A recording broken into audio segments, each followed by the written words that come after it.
Hi everyone, I'm Jay Daliwal and welcome to my channel, Jay the IFA. This is my first video and no one is more scared or excited about this than I am. It's taken me over a decade to build my technical knowledge, confidence and credibility to make this happen today. I'm a chartered independent financial advisor based in Birmingham, which means that everything I do is regulated by the firm that I work for, so Chase de Vere, as well as the Financial Conduct Authority. And today I want to take you on a journey. It's my journey to becoming a multi-award winning financial advisor in the UK. So let's start with the basics. What is a financial advisor and what do they actually do? Fundamentally, a financial advisor helps individuals to make better decisions with their money. Decisions that shape their future, their family's future, and their sense of security. I help my clients to regularly review the 5 key areas of financial planning. You've got mortgages, protection, investments, all the way through to retirement planning and estate planning as well. Let me know in the comments below if there's a question you'd like answered or a topic that you want me to dive deeper into. The whole purpose of this channel is all about financial education, and it will help me to shape my future content so that it's engaging and also relevant. Now, a lot of people think that my job is just about pensions or investment, especially because I started my career all the way back in 2015 as a pensions technician. But to be honest, that's only a really small part of the picture. So here's what a financial advisor really does, summarised into 5 key areas. Before we talk about money, products or investment returns, a good quality financial advisor will talk to you about your life. Because the truth is, great financial planning has very little to do with the numbers at the beginning, and it's got everything to do with understanding the person in front of us. The right course of action for one client may be completely wrong for another, and it's my job to figure that out. Once I understand who you are and what matters most to you, the next step is building a financial plan that's actually realistic for your life. The aim is really simple. It's to turn uncertainty into clarity, to help you see not just where you are today, but also where you're heading in the future and what needs to happen along the way for you to get there. One of the most powerful tools we use to do this is cash flow planning analysis.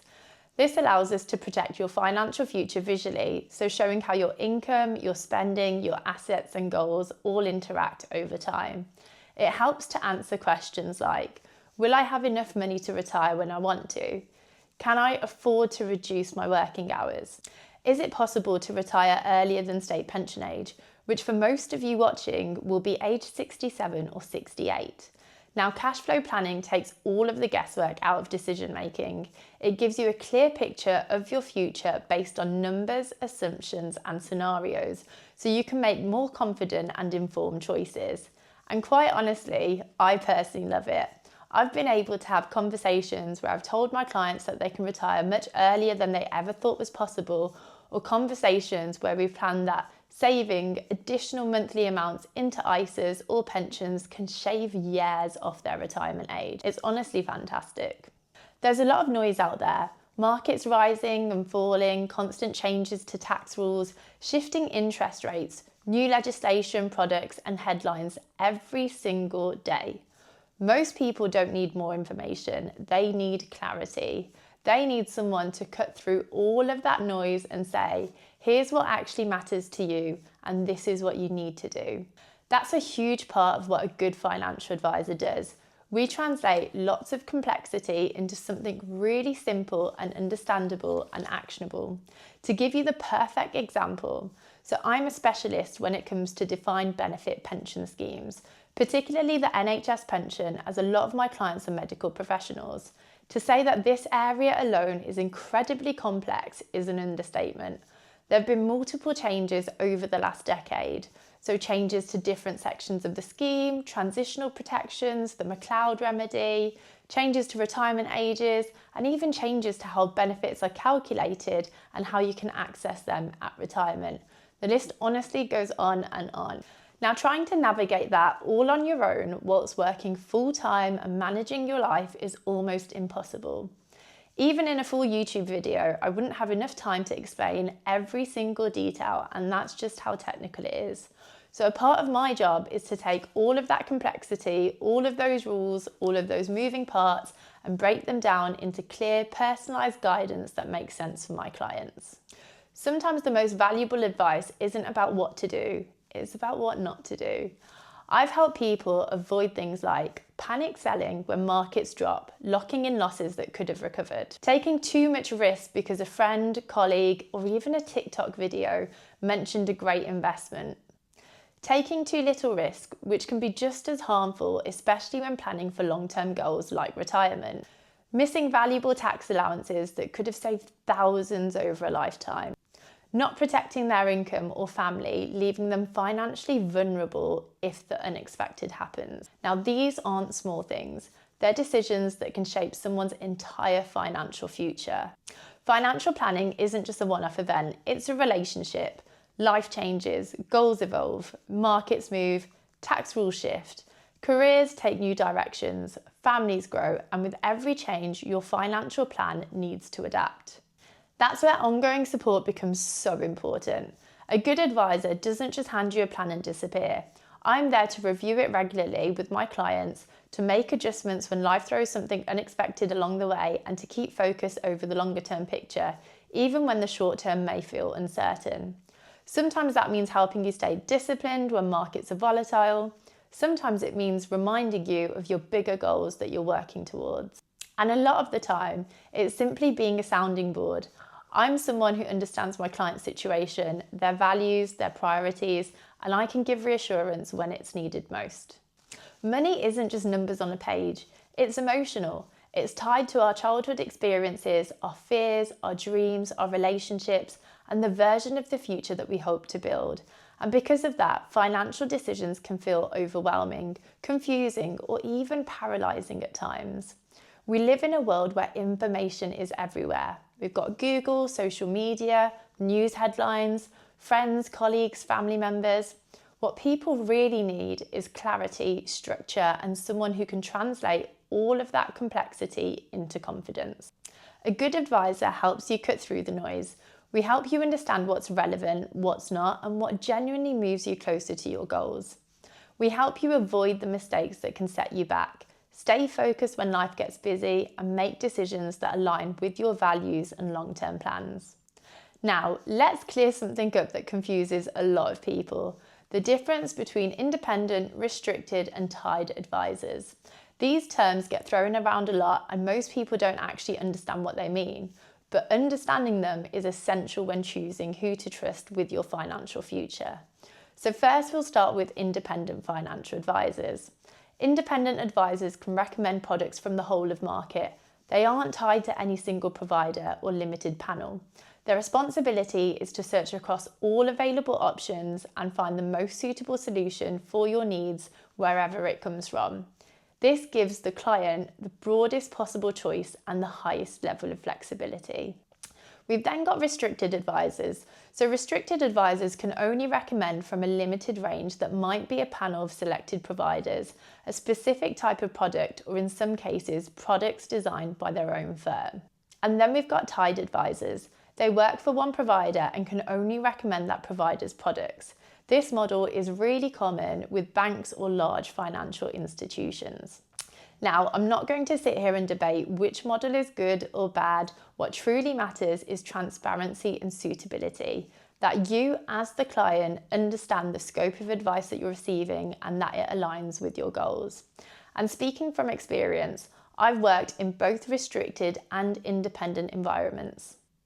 Today, I'm incredibly proud to have built my career as an independent financial advisor, and even prouder to have found a firm that aligns with my values, one that I can genuinely see myself retiring with.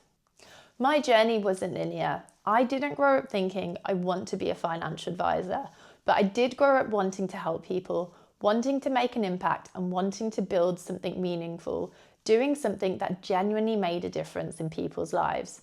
After graduating from studying BSc Economics at the University of Leicester in 2013, I worked a few different types of jobs, mainly in hospitality, and then I stumbled on the chance to join Wesleyan as a pensions technician in July 2015. I was invited as a guest on Sam Oakes' podcast last year, Financial Planner Life, to talk about my journey to becoming a financial advisor and the resilience and the challenges that I faced along the way. So if you haven't checked that out already, I would highly recommend looking into it. And he's got a number of interviews with successful and inspiring financial planners. So if you're interested in this video, there's a good chance that you're interested in his content. So taking it back to 2015, I was young, curious and determined to build a career that genuinely helps people, even if I didn't know where that path would lead. I spent those early years learning everything I could. I studied relentlessly, evenings after work, before going to Easy Gym, which is around the corner, weekends, lunch breaks, and after 14 months of self-funded study, I achieved my CII diploma in financial planning in 2017. It opened the door for me being promoted to paraplanner in January 2018, where I finally got to see how advice was researched, structured by writing reports, and also delivered by the advisor. From the start of my career, the majority of my time was spent on the phones to clients, answering their queries as a pensions technician, so I knew I wanted to be client-facing, and weirdly, I really enjoyed talking about pensions and retirement. I'd already started shadowing existing financial advisors within the company, and that just reconfirmed my decision. So on the 14th of January 2019, I joined Chase de Vere as an independent financial advisor, and that's where everything truly came together. Since then, I've continued to push myself professionally. In 2022, I achieved Chartered Financial Planner status, and that's something that I'm incredibly proud of because it represents the highest level of technical knowledge and also ethical commitment in the profession. In total, I've been named the winner of 7 awards. 3 of them were internal, so that's 1 from Wesleyan, 2 from Chase de Vere, and 4 were externally received from 2023 onwards. The last few years have honestly been incredible for my professional career, and I'm truly living my dream. There are a couple of awards in particular that I want to highlight, so we'll start with the most recent. This award is the Women in Financial Advice Role Model of the Year Award for large firms. I'm not sure if you can see it there. This award was given to me after 3 years as a finalist. So I finally won and it felt incredible. The second award that I would like to highlight is the one that I got last October. It's the Greater Birmingham Chamber of Commerce Young Professional of the Year Award in Finance. And similarly, I was a finalist for 2 years in a row after being nominated. I actually self-nominated myself for this award because of the networking opportunities that were available within Birmingham. And I honestly feel like it's projected my career quite a bit. So, yeah. And then the third award that I would like to highlight is this one. So this is Professional Advisors Young Achiever of the Year Award. I was named the winner in 2023. Not sure if you can see it there. But it was the first award, professional award that I'd won externally. So these awards mean a lot to me, and it's not because of the titles themselves, but because they reflect the impact that I've been able to make in such a short amount of time. I've only had 10 years in the financial services profession, and I've been an advisor for the last 7 of those years. Some of the highlights that mean the most to me aren't awards and they're not trophies. They're the opportunities that I've said yes to. Opportunities that have scared me, but I embrace them to contribute to the profession, to raise the standards and to help other aspiring financial advisors. Taking into consideration that the average age of a financial advisor in the UK is age 57 and that only 18% of financial advisors are women, stepping into this profession as a female Asian advisor in my early 30s has come with its own challenges. But one of my favourite sayings is that change begins at the end of your comfort zone. And in many ways, my whole life has prepared me for this moment. I've always pushed myself. I've travelled the world solo. Currently, I've visited over 37 countries. I started weight training at the gym in 2014 when I was in my early 20s, and it really wasn't popular for women to do so. I was raised as the eldest daughter in a first-generation Indian household in the UK, so navigating expectations, judgment and glass ceilings is something that I've known and dealt with my whole life. That upbringing taught me resilience. independence, and the ability to step into places where people don't always expect someone like me to be there. So I took that same mindset into my career. Instead of letting fear hold me back, I decided to step forward, to speak at events, to represent women and people of colour in this profession. In 2023, I joined the PFS Power Panel, one of only 12 practitioners in the entire UK to be selected to help shape the future of our profession. I took the opportunity to speak at the PFS National Conference in 2025 on my topic of niching down after my national webinar was so well received. Now, this was a dream of mine, and it was one that I thought would have taken me much longer to accomplish than it actually has.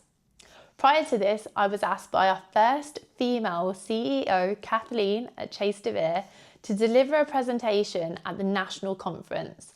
I first did this to 240 advisors in 2024, and then again to 380 staff in 2025.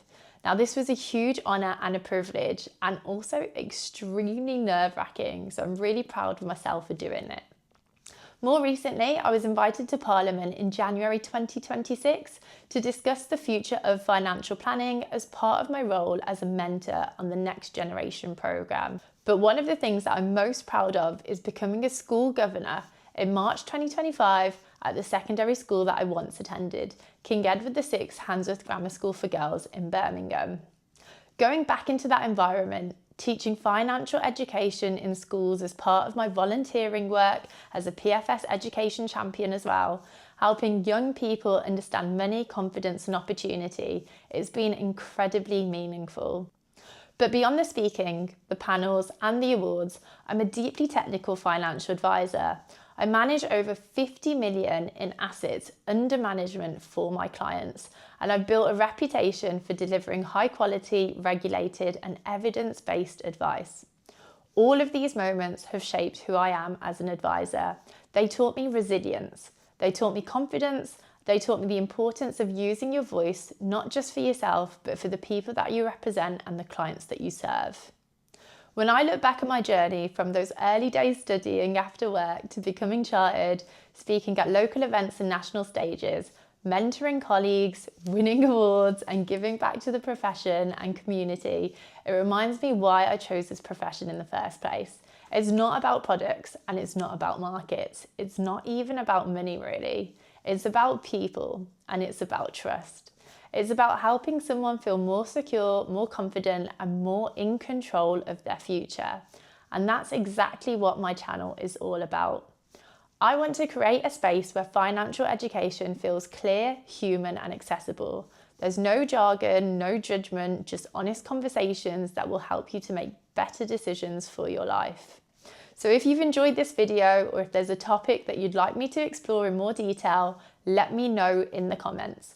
I want this channel to grow with you and to answer the questions that genuinely matter. So thank you.